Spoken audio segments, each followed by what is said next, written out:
लाडली बहना योजना। पैसे का इंतजाम करूंगा और आगे बढ़ाऊंगा। मध्य प्रदेश की भाजपा सरकार ने भी महिला सशक्तिकरण के लिए अद्भुत काम किया है। पूरे देश में इसकी प्रशंसा हो रही है। लाडली बहना और लाडली लक्ष्मी योजना से बहनों बेटियों को बहुत मदद मिल रही है। ये लाडली बहना केवल योजना नहीं है, ये बहन और बेटी को मान सम्मान और अधिकार देने का प्रयास है। आधी आबादी को पूरा किया है।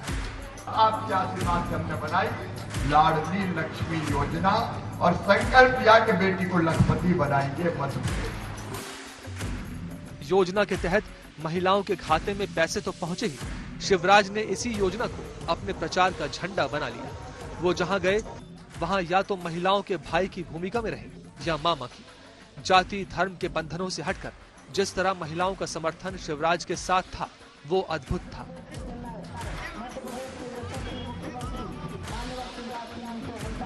शिवराज सिंह चौहान को आना क्यों? क्योंकि वो है ही इतने, उन्होंने देश के लिए इतना सब कुछ कर रही है, एमपी के लिए बहुत कुछ किया है। हम तो ये सोचेंगे कि ताउम्र चलती रहे, ये जो जरूरतमंद लेडीज है उनके लिए योजना आएगी। तो शिवराज की सरकार है तो निश्चित है कि आएगी उनकी सरकार। क्यों? अब काम इतने कर रहे हैं, बहनों के लिए कर रहे हैं, ऐसा लग तो रहा है बदलाव का कोई इन्हें ऐसा लग नहीं रहा है कि बदलाव होगा। हम संकल्प लेंगे भैया या मामा की छवि के लिए शिवराज के हाथ जब जो अवसर आया, उन्होंने तब वैसी योजना लाकर ये संदेश दिया कि अगर मामा जैसा दिल नहीं तो मामा जैसा नाम भी नहीं। 2000 से 2250, 22 से बाद में 2500। मेडिकल इंजीनियरिंग कॉलेज में अगर हमारे बेटा बेटियों का एडमिशन हुआ, मैनेजमेंट के किसी कोर्स में एडमिशन हुआ, तो फीस चाहे 10 लाख 15 लाख रुपया साल की हो, तो वो फीस माता पिता नहीं भरवाएंगे, मामा शिवराज सिंह चौहान भरवाएगा। भारतीय जनता पार्टी की सरकार बच्चों के सपनों को हम मरने नहीं देंगे। 2018 में कांग्रेस किसानों के कर्ज माफी के वादे के साथ सत्ता में आई थी। 15 महीने बाद सरकार गिर गई, तब बड़ी संख्या में किसानों पर ब्याज की किश्तें चढ़ती चली गई। शिवराज सिंह चौहान ने किसानों का 2123 करोड़ रुपए का कर्ज माफ किया।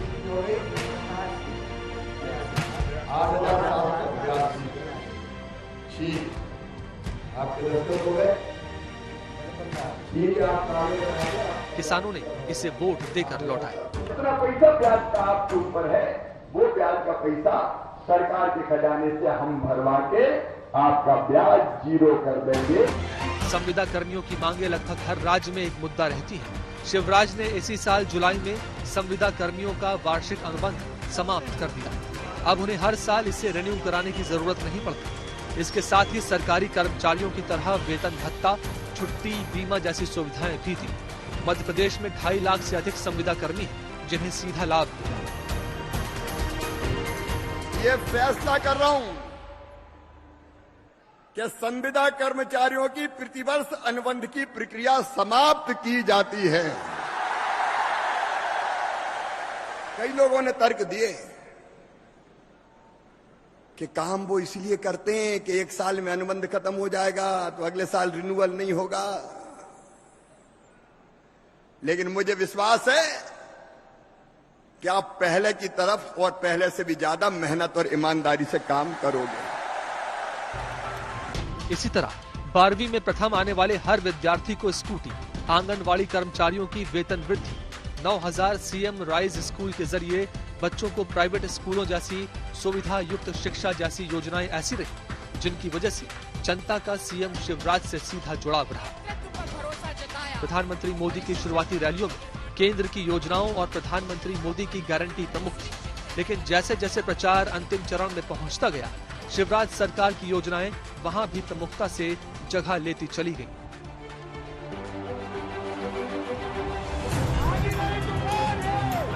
आज मध्य प्रदेश का भरोसा डबल इंजन सरकार पर है। डबल इंजन यानी एमपी का डबल विकास। मेरे परिवारजनों, बीते वर्षों में हमारी सरकार मध्य प्रदेश को बीमारू राज्य से देश